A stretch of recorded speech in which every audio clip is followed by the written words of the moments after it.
সবাইকে স্বাগত আজকের বিশেষ নিউজ বুলেটিনে। আজ ৩০ এপ্রিল ২০২৬। গত ২৪ ঘণ্টায় বিশ্বজুড়ে ঘটে যাওয়া সবচাইতে আলোচিত এবং একদম টাটকা ১০টি আন্তর্জাতিক খবর নিয়ে আমি হাজির হয়েছি।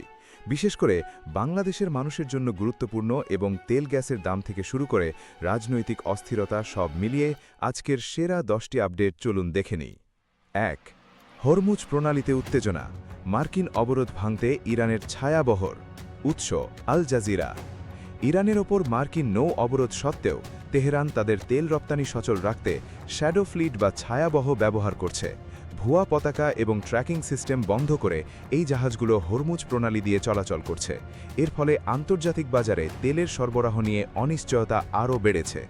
২. ইরানের সর্বোচ্চ নেতার হুঁশিয়ারি, বিদেশিদের ঠাঁই হবে পারস্য উপসাগরের তলদেশে। উৎস দ্য গার্ডিয়ান ও রয়টার্স।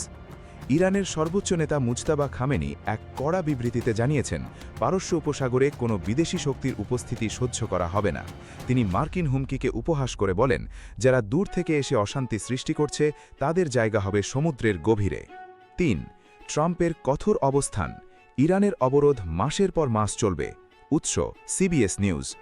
মার্কিন প্রেসিডেন্ট ডোনাল্ড ট্রাম্প জানিয়েছেন, ইরানের বন্দরগুলোতে যে নৌ অবরোধ চলছে তা বোমা বর্ষণের চেয়েও কার্যকর। তিনি ইঙ্গিত দিয়েছেন যে ইরান সমঝোতায় না আসা পর্যন্ত এই অবরোধ কয়েক মাস পর্যন্ত দীর্ঘস্থায়ী হতে পারে। ৪. জ্বালানি সংকটে বাংলাদেশ, বিশ্ববিদ্যালয় বন্ধ এবং বিদ্যুৎ সাশ্রয়ের পদক্ষেপ। উৎস আল জাজিরা ও স্থানীয় সূত্র। ইরান যুদ্ধের প্রভাবে আন্তর্জাতিক বাজারে জ্বালানি তেলের দাম ব্যাপক বৃদ্ধি পাওয়ায় বাংলাদেশে মারাত্মক প্রভাব পড়ছে। এরই মধ্যে জ্বালানি সাশ্রয়ে বিভিন্ন বিশ্ববিদ্যালয় বন্ধ এবং ফিলিং স্টেশনগুলোতে তেল বিক্রির উপর সীমাবদ্ধতা আরোপ করা হয়েছে। ৫. বিশ্ববাজারে তেলের রেকর্ড মূল্য বৃদ্ধি, ব্যারেল প্রতি $১২৬ ছাড়িয়ে গেল। উৎস রয়টার্স। মধ্যপ্রাচ্যে যুদ্ধের দামামা এবং মার্কিন অবরোধের ফলে আন্তর্জাতিক বাজারে অপরিশোধিত তেলের দাম গত ২৪ ঘণ্টায় $১২৬ ছাড়িয়ে গেছে। এটি বিশ্বজুড়ে পরিবহন ও নিত্যপণ্যের দাম বৃদ্ধির আশঙ্কা তৈরি করছে। ৬. ভারত বাংলাদেশ সীমান্ত নিয়ে বিতর্ক, কুমির এবং সাপ দিয়ে বেষ্টনী দেওয়ার পরিকল্পনা। উৎস ডয়েচ ভ্যাল। ভারত তাদের বাংলাদেশ সীমান্ত অনুপ্রবেশ ঠেকাতে কাঁটাতারের পাশাপাশি কুমির এবং বিষধর সাপ সম্বলিত প্রাকৃতিক বেষ্টনী তৈরির বিতর্কিত পরিকল্পনা নিয়ে কাজ করছে। এই খবরটি দুই দেশের কূটনৈতিক মহলে ব্যাপক আলোচনার সৃষ্টি করেছে। ৭. ওপেকের বড় ধাক্কা, সদস্যপদ ছাড়ল আরব আমিরাত। উৎস আল জাজিরা।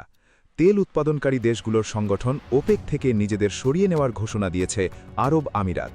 জ্বালানি বাজানির এই টালমাটাল অবস্থায় আমিরাতের এই সিদ্ধান্ত ওপেক জোটের জন্য একটি বড় ধাক্কা হিসেবে দেখা হচ্ছে। ৮. জাপানের মধ্যস্থতার চেষ্টা, ইরান ও যুক্তরাষ্ট্রের মধ্যে আলোচনার প্রস্তাব।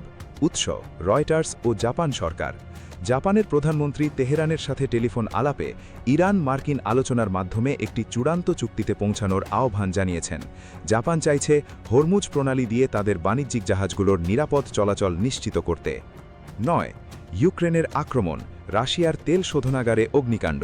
উৎস বিবিসি। ইউক্রেনীয় ড্রোন হামলায় রাশিয়ার বেশ কয়েকটি তেল শোধনাগারে বড় ধরনের অগ্নিকাণ্ড ঘটেছে। এতে রাশিয়ার অভ্যন্তরীণ জ্বালানি সরবরাহ ব্যাহত হওয়ার পাশাপাশি পরিবেশ বিপর্যয়ের আশঙ্কা করা হচ্ছে। ১০. ইলন মাস্কের নতুন মহাকাশ প্রকল্প, টার্গেট যখন মঙ্গল গ্রহ। সূত্র ফক্স নিউজ। যুদ্ধের খবরের মাঝেও প্রযুক্তির দুনিয়ায় বড় খবর দিয়েছেন ইলন মাস্ক। তিনি জানিয়েছেন ২০২৬-এর শেষের দিকে স্পেস এক্স তাদের সবচেয়ে বড় রকেট উৎক্ষেপণের পরিকল্পনা করছে। তবে বিশ্বজুড়ে তেলের সংকট এই প্রজেক্টে কোনো বাধা দেবে কিনা তা নিয়ে বিতর্ক শুরু হয়েছে। বিশ্ব পরিস্থিতির এই অস্থিরতা আমাদের পকেটে এবং শান্তিতে কতটা প্রভাব ফেলবে তা নিয়ে আপনার মতামত কমেন্টে জানান। আন্তর্জাতিক খবরের নিখুঁত বিশ্লেষণ পেতে আমাদের সাথেই থাকুন। ধন্যবাদ।